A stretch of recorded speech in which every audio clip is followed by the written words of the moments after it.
Burns or Chamosley. I can't even say the name. Yeah, the Russian's going to win. The fans have been educated, and they understand what mixed martial arts is about, with the takedowns, submissions, kicks, punches. There's just so many different ways to win a match. And try to compare boxing to wrestling is like comparing checkers to chess. Yeah. And chess being boxing. First step of me dressing like Chael Sonnen as a clown. Almost done. Well, I gotta take this off, so we're...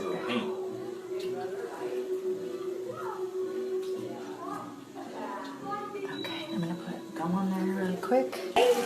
So we're done. So some of you little boys want some candy.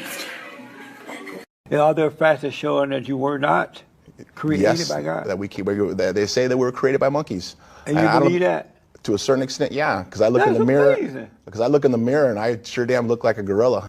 Have you ever seen a light-skinned gorilla? You're looking right at one. People think I'm African American, and I have 1% in me. Hard work pays off if you're dedicated. If you want something real in this world and you want to work hard for it, the only thing where you're going to get it by working hard for it and do it honestly. Don't step on anybody to get ahead, and do it the honest way. Because I guarantee you, God's real, karma's real, and this shit's going to happen. And you just got to dream and make it fucking. You got to manifest it. I manifest everything I live around right now.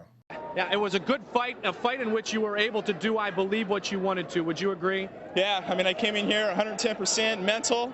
That's about 100% of this game. The rest is physical. That comes with it. Professional fighter, you need to train like a professional fighter. No question about it. Going up against the Lions. Well, America wants great. Well, America wants to be great. And people say, this place is built on immigrants. Mm-hmm. This was over, what, 800, 900 years ago? It's a long time. A lot of women voted for him as well. I mean, this is a different time and age. We, the people in America, are Americans now. Mm-hmm. Yes, it just matters who wakes up that morning with a smile on their face, knowing that they have the fight won because they put the work in camp. They look behind them and there's not one rock unturned. Every rock is unturned behind them, and they know that they've found everything possible to prepare for the fight. And that's what I try to do for every one of my fights. I mean, through my whole life, I always understood one thing: don't ever step on anybody, get ahead, and always be respectful. I have a few gay friends, and they're over 18. I have no problem with it. And once again, if you're 18 and over, that's your decision. That's your decision. But do not push it on my children. Because kids can't even learn how to brush their teeth. They don't want to put on deodorant, or they don't want to wipe their own ass the right way unless you show them the right way. Now all of a sudden you're going to teach my children how to be a sexual predator? And I'm going to say that because most are. Tito Ortiz, what happens when we die? What happens when we die? I leave a legacy behind me that I've helped people, that I've been a factor in somebody's life in a positive manner, and knowing that it was Tito Ortiz that helped me get through that hard time. That's what happens when we die. As you guys get older, is it harder to get your bodies into the shape that's required to go at each other? Not with me. I mean, I've only been off for a year and a half. I'm only 43 years old. I'm an old mature. I mean, I matured old. Very fast, but at the same time, my body hasn't matured great, just because of my father's really old. My father's 80 years old. My grandmother's 100 years old. Mm-hmm. So my body is in great shape. I've never stopped. The UFC MMA glove? I made those motherfuckers. You made the UFC MMA glove? I gave Dana a prototype, and he said he's going to make it through Wana gloves. Wana gloves. I remember Wana gloves, and then all of a sudden I got cut out of the deal. Never. What it was a hardbinger gloves. Remember the hardbinger gloves you used to hit bags with? Mm-hmm. So what I did was I cut the thumb out. I cut the top knuckle parts on because I had the knuckles padded. I cut so it's just the top. And I go, this is how you should make the next gloves. He goes, you sure? I go, dude, they are awesome. They got the wrap it tight.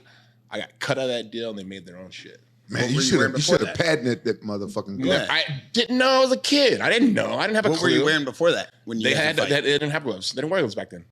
There are probably two guys that absolutely tried to destroy the company at that time, and it was Tito Ortiz and Randy Couture. Really? 100%. Yeah, two of the worst guys to ever deal with. But you had a relationship early on with Tito Ortiz because you managed him. 100%. So that went from sugar to shit.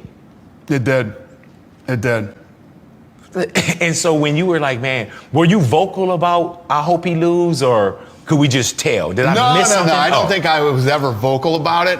You know, it was a lot of behind the scenes stuff with me and him. Here's the problem with Tito. And Tito's just a really dumb human being. He's not intelligent at all. He's very, very stupid. Okay, let's start there. And I mean, look at him speak publicly anytime. Look, Google Tito Ortiz talking, okay? And I don't have any beef with Tito anymore. And Tito, I can you know tell. you're stupid, Tito. You know you are. So Tito we'd be coming up to a big fight that was on Saturday, right? Deals have been done for months. Tito would call and say, I'm not going to show up unless you pay me another $150,000 or whatever the number was. He would do this on the regular, you know, and I would go crazy and we would, you know, but these are the kind of, Tito was always the type of guy that would step over dollars to pick up dimes, okay? Wow. Because he thought he was smart, but he was the complete opposite of smart. He's not a smart guy. So he destroyed what could have been an incredible relationship because we loved Tito at the time. Right. You know, Tito was our guy. Tito was my guy. Frank and Lorenzo loved Tito. And, you know, he absolutely destroyed a relationship that he could have had for the rest of his life over nickels. Nickels.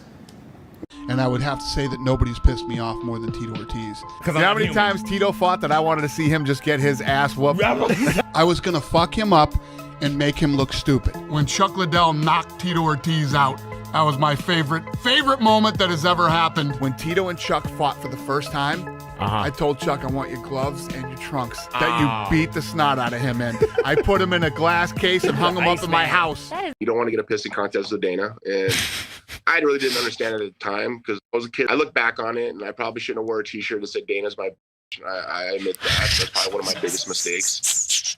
That's one of the most iconic pictures in UFC history, though, to be fair.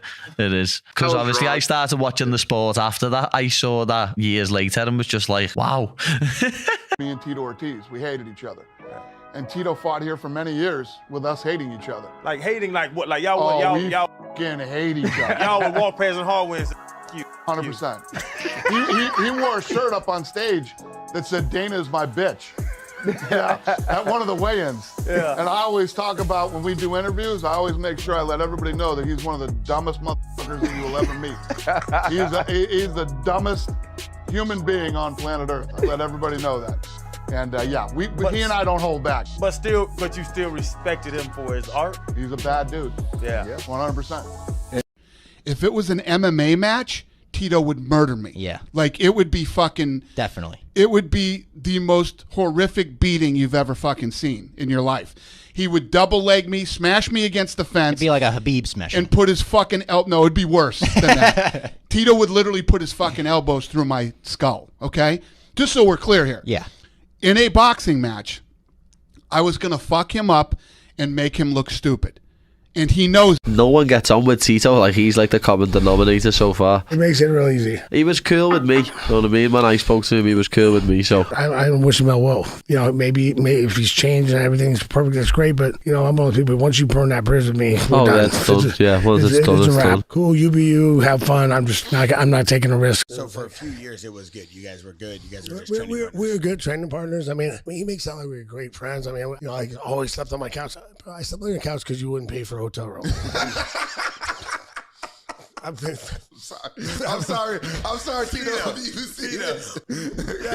I'm sorry. Poor Tito. You know, I was happy. It was fine. I was happy that when he came out, he stayed. You know, when he came up with us, he stayed in one of my buddies at the house. So, you know, we trained and we trained together. But it wasn't. There was never a like, oh, we're not gonna fight.